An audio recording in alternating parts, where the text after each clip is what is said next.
ನಮಸ್ಕಾರ ಸ್ನೇಹಿತರೆ. ಕಲಿಯುಗದ ಅಂತ್ಯಕ್ಕೆ ಇನ್ನು ಎಷ್ಟು ವರ್ಷಗಳು ಉಳಿದಿವೆ ಗೊತ್ತೇ?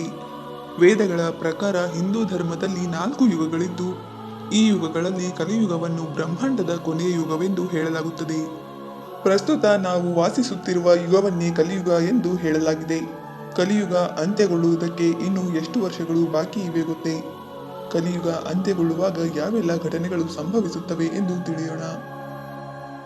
ಪ್ರಪಂಚದಲ್ಲಿರುವ ಎಲ್ಲ ಧರ್ಮಗಳಿಗೆ ಹೋಲಿಸಿದರೆ ಸನಾತನ ಧರ್ಮವಾದ ಹಿಂದೂ ಧರ್ಮವನ್ನು ಅತ್ಯಂತ ಹಳೆಯ ಧರ್ಮವೆಂದು ಕರೆಯಲಾಗುತ್ತದೆ. ಹಿಂದೂ ಧರ್ಮವನ್ನು ಹೊರತುಪಡಿಸಿ ಬೇರಾವ ಧರ್ಮವು ಅಸ್ತಿತ್ವದಲ್ಲಿರಲಿಲ್ಲ ಎನ್ನುವ ಪುರಾವೆಗಳಿವೆ. ಪೌರಾಣಿಕ ನಂಬಿಕೆಗಳ ಪ್ರಕಾರ ಹಿಂದೂ ಧರ್ಮವು ಸುಮಾರು 90,000 ವರ್ಷಗಳಷ್ಟು ಇತಿಹಾಸವನ್ನು ಹೊಂದಿದೆ. ಹಿಂದೂ ಧರ್ಮ ಕಲಿಯುಗದ ಕುರಿತು ಏನೆಂದು ಹೇಳುತ್ತದೆ?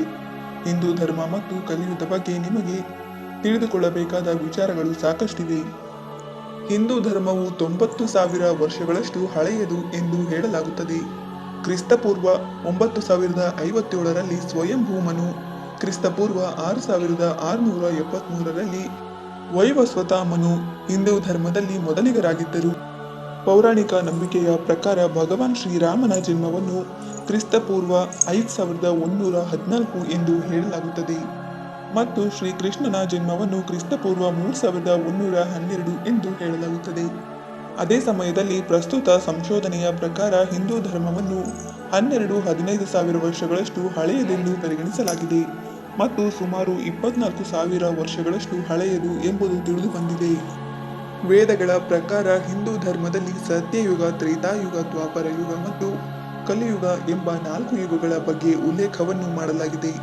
ಈ ಸತ್ಯಯುಗದಲ್ಲಿ ಸುಮಾರು 17,28,000 ವರ್ಷಗಳು, ತ್ರೇತಾಯುಗದಲ್ಲಿ ಸುಮಾರು 12,96,000 ವರ್ಷಗಳು, ದ್ವಾಪರ ಯುಗದಲ್ಲಿ 8,64,000 ವರ್ಷಗಳು ಮತ್ತು ಕಲಿಯುಗದಲ್ಲಿ ಸುಮಾರು 4,32,000 ವರ್ಷಗಳು ಇವೆ ಎಂದು ಹೇಳಲಾಗಿದೆ.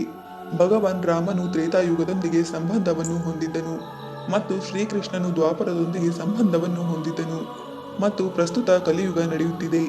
ಇದು ಯಾವ ಪ್ರಮುಖ ದೇವರೊಂದಿಗೆ ಸಂಬಂಧವನ್ನು ಹೊಂದಿದೆ ಎಂಬುದನ್ನು ಕಾದು ನೋಡಬೇಕಿದೆ.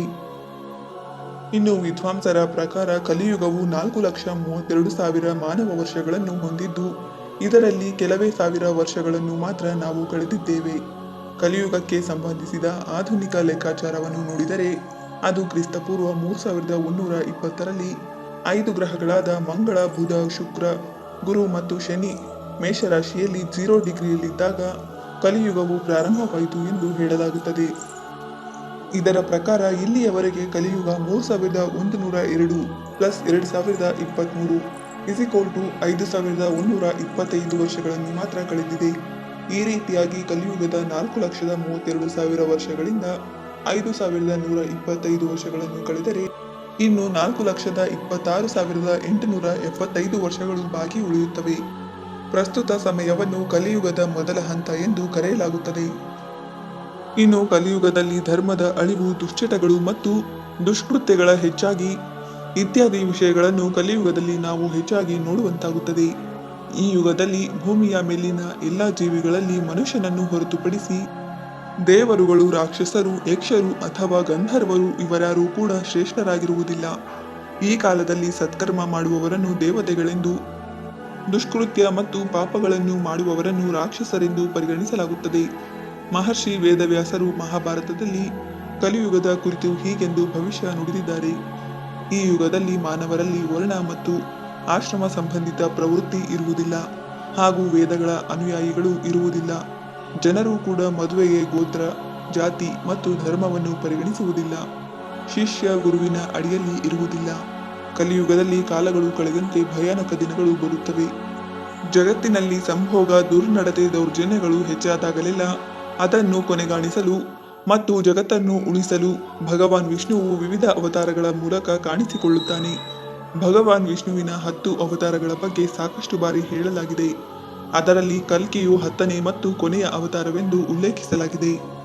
ಕಲಿಯುಗದಲ್ಲಿ ಪಾಪದ ಭೀಕರತೆ ಉತ್ತುಂಗಕ್ಕೇರಿದಾಗ ಭಗವಾನ್ ವಿಷ್ಣು ಕಲ್ಕಿಯ ಅವತಾರ ಎತ್ತುತ್ತಾನೆ ಮತ್ತು ಕಲ್ಕಿಯ ಅವತಾರದಲ್ಲಿ ಭಗವಾನ್ ವಿಷ್ಣು ಶ್ರಾವಣ ಮಾಸದ ಶುಕ್ಲ ಪಕ್ಷದ 5ನೇ ದಿನದಂದು ಸಂಭಾಲ ಎಂಬ ಸ್ಥಳದಲ್ಲಿ ಮತ್ತು ವಿಷ್ಣುಯಾಶ ಎಂಬ ವ್ಯಕ್ತಿಯ ಮನೆಯಲ್ಲಿ ಜನಿಸುತ್ತಾನೆ ಎನ್ನಲಾಗಿದೆ.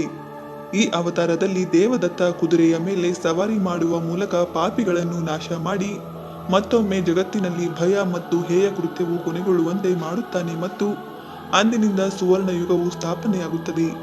ವಿಷ್ಣು ಕಲ್ಕಿ ಅವತಾರವನ್ನು ತೆಗೆದುಕೊಳ್ಳಲು ಇನ್ನು 1000 ವರ್ಷಗಳು ಉಳಿದಿವೆ. ಆದರೆ ವಿಷ್ಣು ದೇವನನ್ನು ಇಂದಿಗೂ ಕಲ್ಕಿ ರೂಪದಲ್ಲಿ ಪೂಜಿಸಲಾಗುತ್ತದೆ. ಕಲಿಯುಗವು ಧರ್ಮ ಮತ್ತು ಅಧರ್ಮದ ಮಾರ್ಗದಲ್ಲಿ ಸಾಗುತ್ತದೆ. ಮಾನವರು ನರಭಕ್ಷಕರಂತೆ ವರ್ತಿಸುತ್ತಾರೆ. ಶಾಂತಿ ಸೌಹಾರ್ದತೆಯು ತನ್ನ ಅಸ್ತಿತ್ವವನ್ನು ಕಳೆದುಕೊಳ್ಳುತ್ತದೆ ಎಂದು ಉಲ್ಲೇಖಿಸಲಾಗಿದೆ. ಸೃಷ್ಟಿಯಲ್ಲಿ ಅಧರ್ಮವನ್ನು ಅಳಿಸಿ ಧರ್ಮವನ್ನು ಬೆಳೆಸುವುದಕ್ಕಾಗಿ ವಿಷ್ಣು ಕಲ್ಕಿಯಾಗಿ ಭೂಮಿಗೆ ಬರುತ್ತಾನೆಂದು ಹೇಳಲಾಗಿದೆ.